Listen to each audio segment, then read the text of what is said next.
Tonight, we continue to follow a possible road rage shooting that put a 6-year-old girl and a 30-year-old man in the hospital tonight.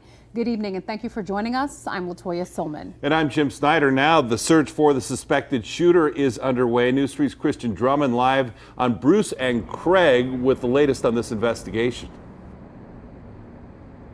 Well, Jim and Latoya, North Las Vegas police started clearing the yellow tape about 45 minutes ago from the Olive Garden parking lot here behind me.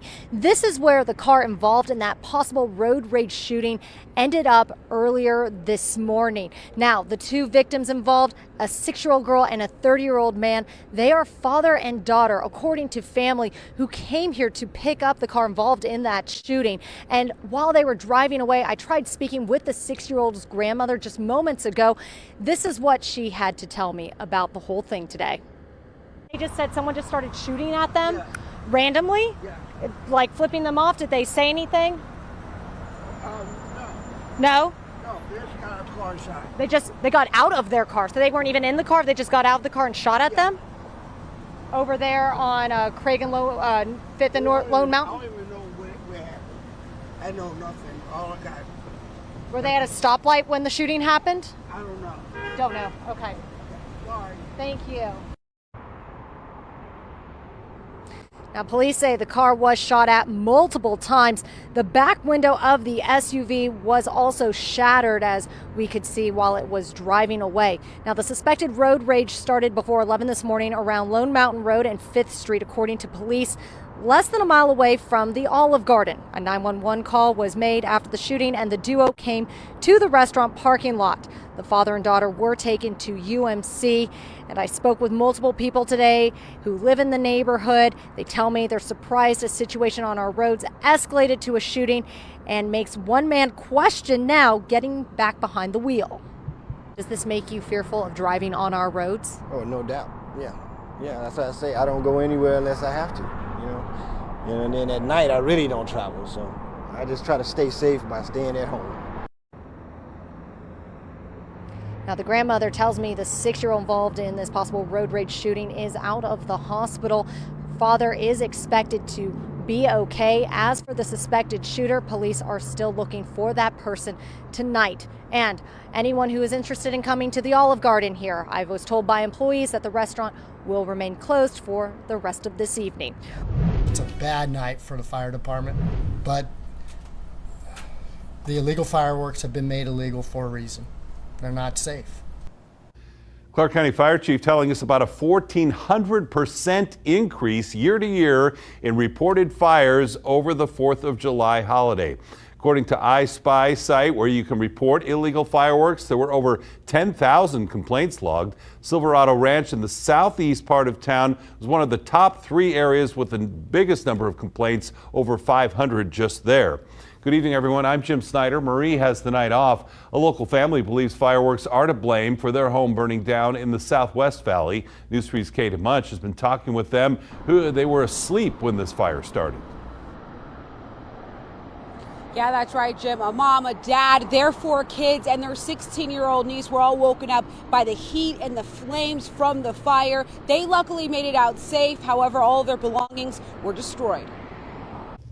After a fun day celebrating the 4th of July, swimming and barbecuing at his big brother's house, Edgar Sesma says he got a surprising call to turn around and go back. He received a phone call around 1 a.m. midnight. Saying that the house was on fire, and my daughter had stayed over the night. She wanted to stay, and she said she was woken up by the heat. All 7 people, 2 adults and 5 kids, made it out without any injuries.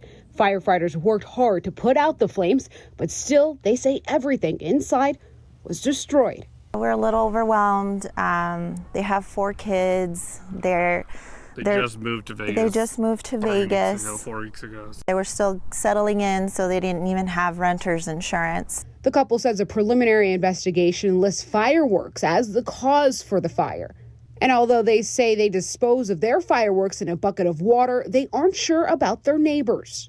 Mm-hmm. The ones in the front were, the ones on the side, it was, it was like a neighborhood party. Kind of, but We didn't think anything We didn't think of it. anything of it. When we left, fireworks were still going. It was just one of the fires that kept fire crews busy. Local fire crews battled over 150 fires across the valley, according to Clark County Fire Chief John Steinbach, who said illegal fireworks were to blame for the majority of the calls.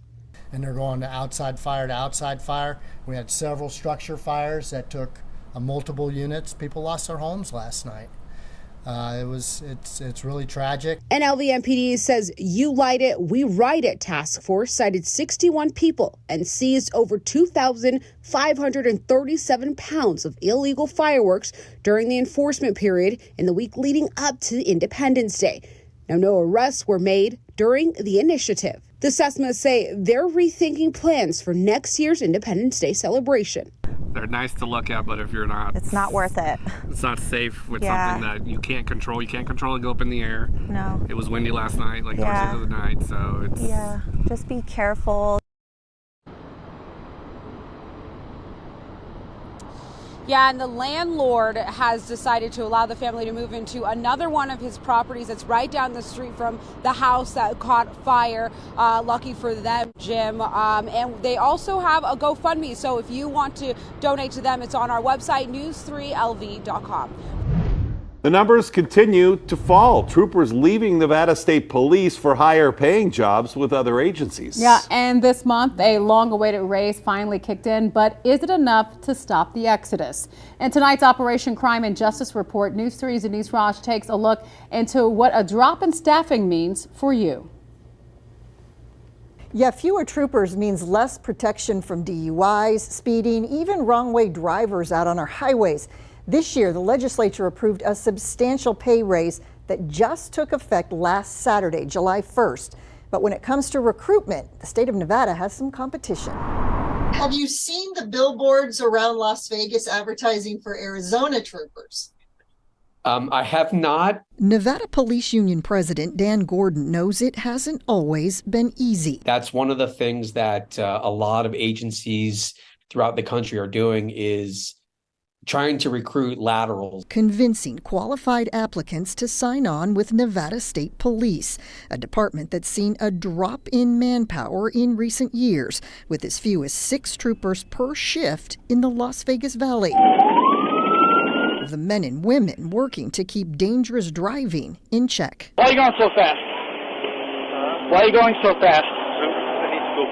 You need to go pee. So you're going to go 131 miles an hour because you got to go pee. Our numbers are down on the road, and people know it. You know, it's no secret. But Gordon says a change is coming. This month, a 23% raise kicks in for Nevada troopers, something the legislature passed and Governor Joe Lombardo signed in May, bringing the starting pay for incoming troopers up to about $60,000 a year. Which is a $10,000 approximately increase from what we had before. And recruiter Douglas McClarty says that $60,000 base is just the beginning. Starting off, we have $1,400 for uniform allowance, which we didn't have before, and that's yearly. $250 for our boots, and that's every other year. We have special unit pay. And here's why those extras matter. Arizona DPS, now actively recruiting in Las Vegas, pays troopers right out of the academy an annual rate of $65,382.72. And neighboring Utah starts at $33 an hour, or just under $69,000 a year. Gordon says Nevada is quickly closing the gap. Even though we got a substantial raise, you know, it's the largest in Nevada State Police history, it is going to still improve. You know, it is going to still increase. Develop that mindset and that skill set to respond at a second's notice if that situation changes. Wednesday afternoon, we checked in on the department's current academy class. 4 recruits will join Highway Patrol, the rest split between parole and probation and gaming control. One classroom over, another small group of applicants taking a written test with the hopes of joining the next academy. There's still work to be done. And this is a huge step in a direction that we need to get to. The department is also using humor on social media to attract new troopers. reminding applicants of the added benefit of take-home patrol cars. But bottom line, says Gordon, there's never a dull moment patrolling Nevada's highways. Hopefully we can get that interest back in law enforcement that we used to have many years ago. And I think we're getting there. We will get there again. And for more information about applying, just go to nevadastatepolice.com. We'll also have that information on our website, news3lv.com. Just click below and subscribe to News 3. You'll get more stories that affect your community.